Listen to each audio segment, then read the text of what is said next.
एक त्रिभुज P Q R है, इधर जो रेखा बनी थी वह एस और टी थी, उसी पर क्यू और आर उपस्थित है। इंपॉर्टेंट बात क्या है, गिवन पॉइंट में angle P Q R, P Q R मतलब ये जो एंगल दिया है इक्वल है P R Q, P R Q मतलब इधर वाले, ये दोनों एंगल आपस में बराबर है, दोनों आपस में क्या है, बराबर है। अब प्रूफ दैट मतलब सिद्ध करना है कि P Q S, P Q S इधर वाला जो कोण होगा वो P R D, P R D इधर वाला मतलब जो इधर वाला कोण है वह इधर वाले के बराबर होना चाहिए, यही हम लोग को प्रूफ करके लाना है, यही सिद्ध करना है। तो हम आपको बता दें, आप ये देखिए कैसे लिख सकते हैं, यहाँ पे देखिए 1 मिनट में सवाल आएगा, पहले मैं बता देता हूँ उसके बाद लिखता हूँ। आप देख रहे हैं यहाँ पर यह इतना एक रेखा बनी हुई है, इस रेखा पर यहाँ दो कोण बना है ना, इसका मतलब इस दोनों कोणों का फल एक तरफ बनने की वजह से 180 है, नहीं है? कौन से कोण के नियम से? ये बिल्कुल सही, मतलब इन दोनों कोणों का एक फल क्या है, ये हो गया।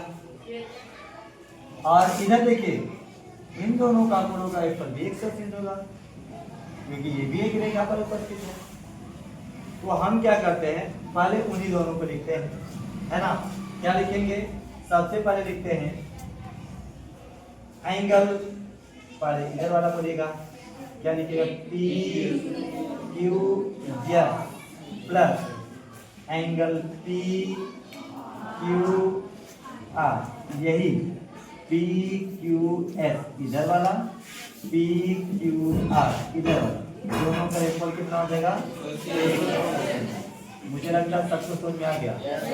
और इसको हम लोग लिख देंगे क्या, कौन से कोण है, क्योंकि रैखिक कोण एक तरफ रेखा पर बनता है, वह इसका एक फल क्या होता है, 180। आप इस बात को जानते हैं। और इसको एक इक्वेशन बना कर रखिए, एक समीकरण बना कर रखिए भाई, अंक तो है नहीं, छोड़ देंगे।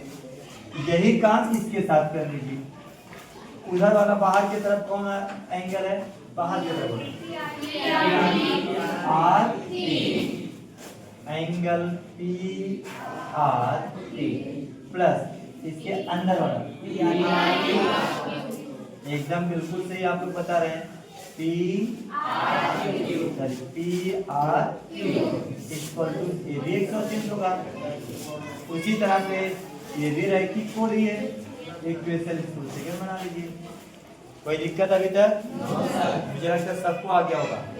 मैंने किया ही क्या, दोनों कोणों का एक फल 180 होता ही है, और यहाँ पर भी दोनों को अलग अलग दो समीकरण में लिख लिया। अब एक छोटा सा काम करना है, क्या छोटा सा काम करना है, इस दोनों समीकरण घटा दीजिए। क्या करिए, क्यों घटा देंगे, क्योंकि जो सिद्ध करके लाना है उसमें अंश नहीं है, हमारे पास 180 है, अगर घटा देंगे तभी कट जाएगा, आंसर आना शुरू हो जाएगा, हो जाएगा नहीं हो जाएगा? तो हम क्या करते हैं, यहाँ लिख देते हैं घटाने पर, क्या करने पर, घटाने पर, मतलब जो हमारा पहला समीकरण उसको दूसरे को घटा देते हैं। तो घटाएंगे जब आप, तो यहाँ पे माइनस लगाना पड़ेगा, यहाँ भी माइनस लगाना पड़ेगा, और यहाँ भी माइनस लगाना पड़ेगा। कोई दिक्कत? अब देखिए होगा क्या भाई, अंक तो है नहीं, घट जाएगा, पूरा बराबर लिखना पड़ेगा। हमको लिखना क्या पड़ेगा, एंगल पी क्यू एस ये वाला plus angle P Q R, फिर माइनस में क्या लिखना होगा, एंगल पी आर टी ये वाला, फिर माइनस में angle P R Q equal to इधर घटेगा तो 0 हो जाएगा। अरे भाई 180 में से 180 घटेगा कितना होगा? 0। इधर तो 0 हो जाएगा ना। इधर चारों लिखा गया लेकिन इधर क्या हो गया? 0 हो गया। कोई दिक्कत है क्या? पूरा बात समझ में आ गई? अब एक बार थोड़ा सा देख लीजिए, अभी आपका 1 मिनट में उत्तर भी आने जा रहा है। जहां पर P ये वाला जो दिया गया P Q R जहां है, क्या जहां P Q R है वहां पर लिख दीजिए P R Q। जहां P Q R है, P Q R यहाँ पर P Q R है कि नहीं है? है ना? इसके स्थान पे हम क्या लिखते हैं? लिख कर देखता हूँ मैं, इधर लिखूँ कि यहीं पे लिख देता हूँ एंगल P Q S। इसके स्थान पर हम क्या लिखते हैं? Angle P R Q। बाकी वैसे रहने देना है, एंगल P R T लिखना है, एंगल P R Q लिखना है, इक्वल टू जैसे है वैसे रहने देना है। यहाँ मैं हिंट कर देता हूँ, क्या लिख देता हूँ? एंगल P Q R बराबर हमने क्या रखा? P R Q रखा है, दिया है। क्या है? दिया है। ये दिया है ना। तो जहां P Q R था, मैंने क्या लिख दिया? P R Q। एक बार देखेंगे ये दोनों कट रहा है। देखिए पहले कट रहा है नहीं कट रहा है? क्यों कट रहा है? क्योंकि एक प्लस है और एक घटा देंगे 0 हो जाएगा। तो हम इस एंगल को इस एंगल से काट देते हैं। कोई दिक्कत है क्या?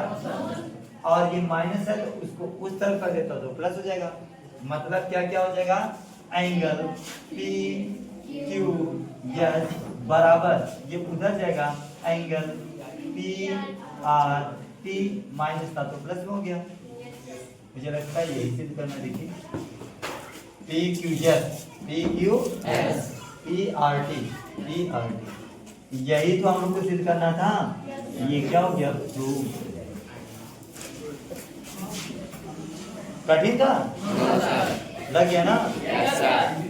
Thank you.